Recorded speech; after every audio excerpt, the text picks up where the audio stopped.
That stupid gadget won't save you now, Marcus sneered, pushing me toward the basement door. I stumbled, my hand instinctively touching the smartwatch my aunt had given me for my 16th birthday. My name is Emma, and at 16, I never thought I'd be grateful for a piece of technology my stepdad had mocked relentlessly. Please, Marcus, I'm sorry, I whispered, though I wasn't sure what I was apologizing for this time. Maybe for getting an A instead of an A+ on my physics test, or for taking too long in the shower, or for breathing too loudly during his favorite TV show. With Marcus, anything could trigger his rage. Sorry doesn't cut it anymore, he growled, his fingers digging into my arm. I could smell the alcohol on his breath, stronger than usual. Mom was away at a conference, and Marcus had been drinking since noon. You need to learn respect. The basement door creaked open, revealing the dark staircase below. Our basement wasn't the cozy, finished kind with a TV room or game area. It was the stuff of nightmares.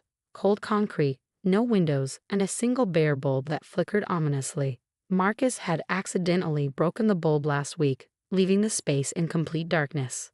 As he shoved me forward, I pretended to stumble, using the moment to press the emergency button on my watch 3 times, just like Aunt Sarah had taught me. If you're ever in trouble, she'd said, her eyes serious, this will send an SOS with your location to me and the local police. Marcus had laughed when he saw the watch. What a waste of money, he'd said. Like anyone would want to rescue you anyway. The stairs were steep, and in the darkness, I missed the last step. I fell forward, my hands scraping against the rough concrete. Above me, Marcus laughed. Maybe a night down here will teach you some manners. The door slammed shut, followed by the distinctive click of the deadbolt. I sat in the darkness, my heart pounding. The basement air was damp and cold, carrying the musty smell of mold and forgotten things. Somewhere in the darkness, I could hear water dripping steadily.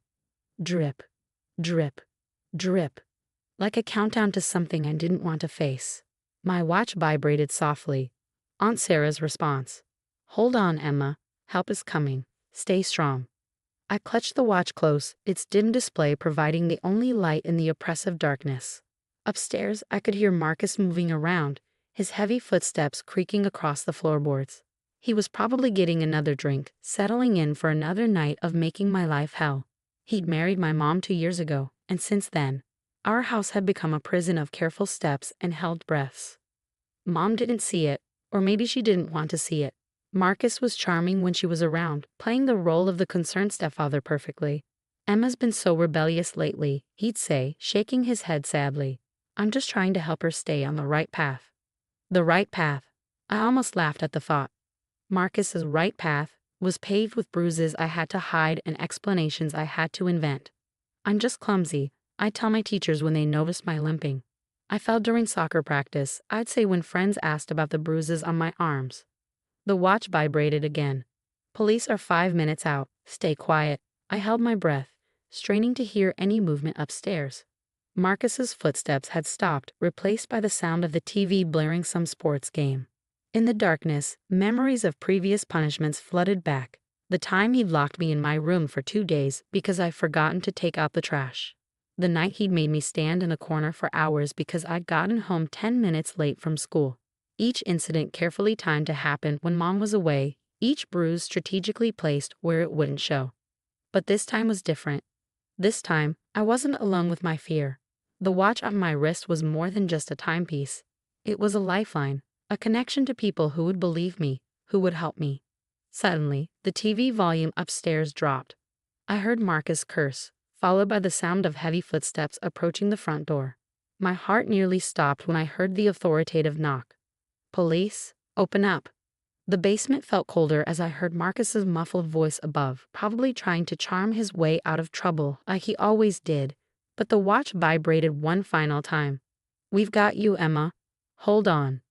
More voices joined the commotion upstairs, the sound of the front door being forced open. Multiple footsteps, Marcus's protests growing louder, more desperate. Where is she? A firm voice demanded. Who?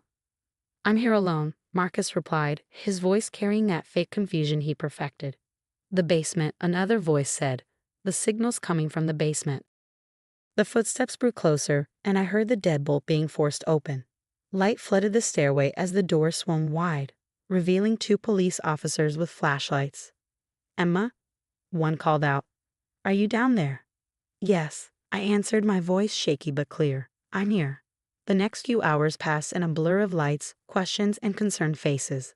The police officers helped me up the stairs, documenting every bruise, every scrape. In the harsh light of our living room, I saw Marcus handcuffed on the couch, his face twisted with rage. "She's lying," he spat. "She's just a troubled kid who locks herself in the basement for attention. Ask her mother." But this time, his words couldn't hurt me.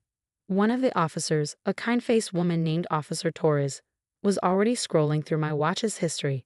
The device had been quietly collecting data for months, sudden spikes in heart rate coinciding with Marcus's disciplinary sessions, timestamps of previous basement incidents, even audio clips automatically recorded when my distress levels peaked.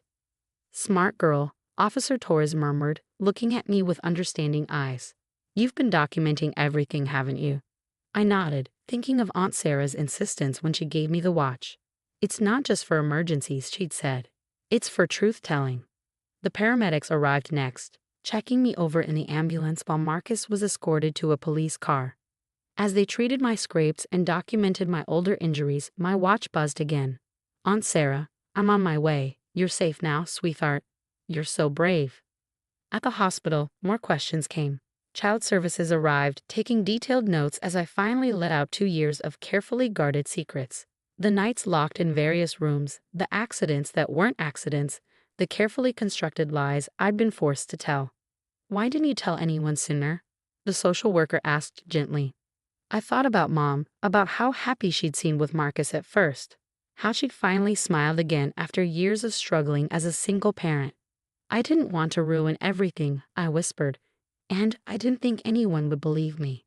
"The evidence on your watch is pretty convincing," Officer Torres said, still reviewing the data. "Multiple incidents of elevated stress patterns, consistent with your timeline of abuse. Audio recordings of threats. Even GPS data showing you confined in various locations around the house." My aunt arrived like a whirlwind of protective energy, wrapping me in a fierce hug that smelled of her familiar lavender perfume. "I knew something was wrong," she said, her voice thick with emotion. "I could feel it every time I visited, but your mother."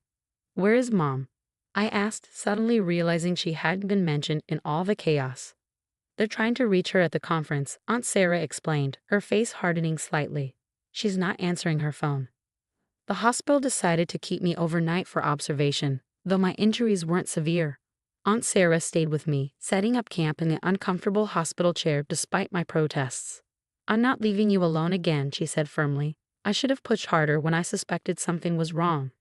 Should have done more than just give you that watch." "The watch was enough," I told her, touching the device that had become my silent protector. "It gave me proof, made me feel less crazy when he'd tell me I was imagining things." Around midnight, Mom finally arrived, her face pale and shocked. She rushed to my bedside, tears streaming down her face. "Emma, baby, I had no idea. I'm so sorry. I should have seen it. Should have known." I wanted to be angry with her, wanted to scream about all the times I tried to hint at what was happening. But looking at her devastated face, I saw what Marcus had stolen from both of us. Trust, security, peace in our own home. "Mrs. Sullivan," Officer Torres interrupted gently, "we need to discuss some things. Your daughter's watch has provided extensive evidence of ongoing abuse. There will need to be an investigation." Mom's face crumpled further, but she straightened her shoulders. "Of course. Whatever you need. Emma comes first now. She should have always come first." As they talked in the hallway, Aunt Sarah squeezed my hand. "You know what happens now, right?" I nodded, feeling oddly lighter despite everything. "He can't hurt us anymore." "Not just that," she said, a small smile playing on her lips. "That watch, it did more than save you from the basement. Every piece of evidence it collected, every recording it made, it's building a case that he can't charm his way out of. Your stepdad's going to learn that technology isn't so stupid after all."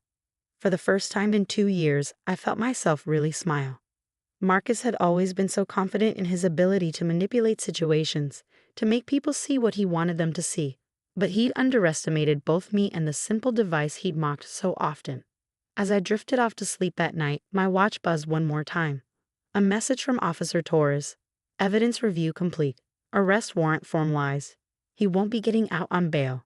You can rest easy now. I closed my eyes, finally feeling safe. Tomorrow would bring more questions, more challenges, more healing to do.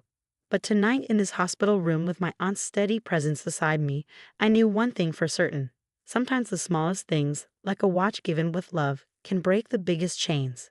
6 months later, I sat in the courtroom, my watch still securely fastened to my wrist as Marcus's sentencing hearing began. The past months had been a journey of healing, therapy sessions, and rebuilding trust with Mom. We'd moved in with Aunt Sarah temporarily, our old house holding too many dark memories.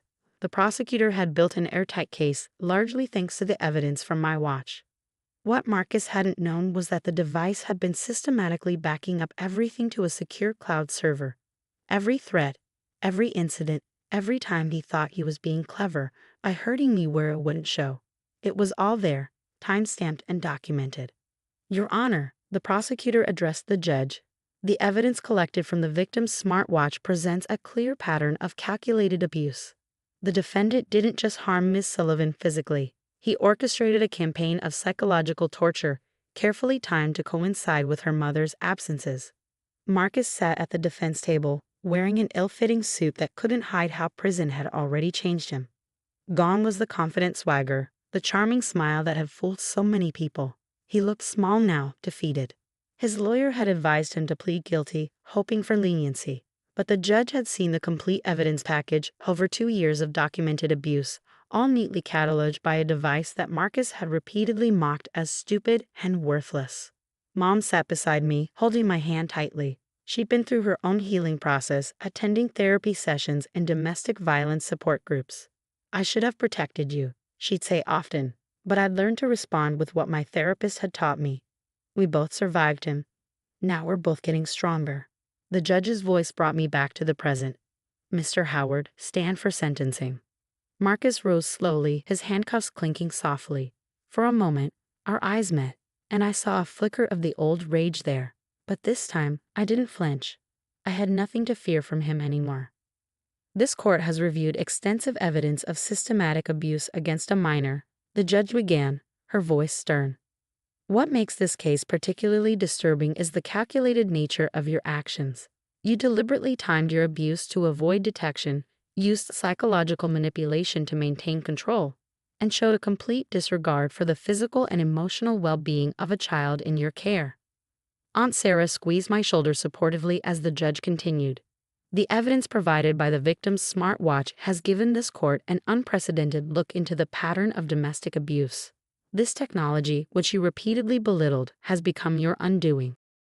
The sentence came down hard, 15 years, with no possibility of parole for at least 10. As Marcus was led away, he turned one last time, his face twisted with hatred. But his expression changed to confusion when he saw me smiling. I held up my wrist, making sure he saw the watch that had ended his reign of terror. It wasn't the same one.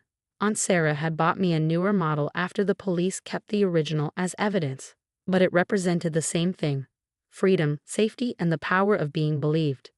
Outside the courthouse, reporters waited with cameras and questions. My story had gained attention, not just because of the abuse, but because of how it was discovered. Tech magazines wanted to interview me about using smart devices for personal safety. Domestic violence organizations reached out about incorporating similar technology into their protection strategies. How does it feel? One reporter asked. Knowing your watch helped bring your abuser to justice. I thought carefully before answering. It feels like validation. For every kid who's ever tried to tell someone about abuse and wasn't believed. Technology can't lie or be charmed. It just tells the truth. Mom and I moved into our own apartment a month after the sentencing. It's a small place, but it's ours, filled with sunlight and new memories. My watch sits on its charger by my bed each night, no longer needed for protection but kept as a reminder of survival. I started a blog about my experience helping other teenagers understand how technology can be used for safety.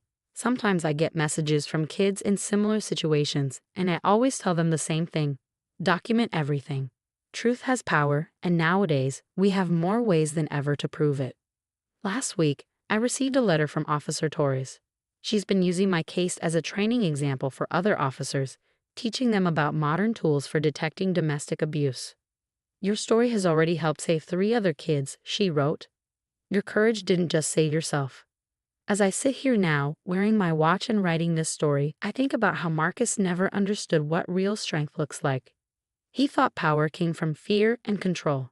But real power, it comes from survival, from speaking truth, from using whatever tools you have to fight back.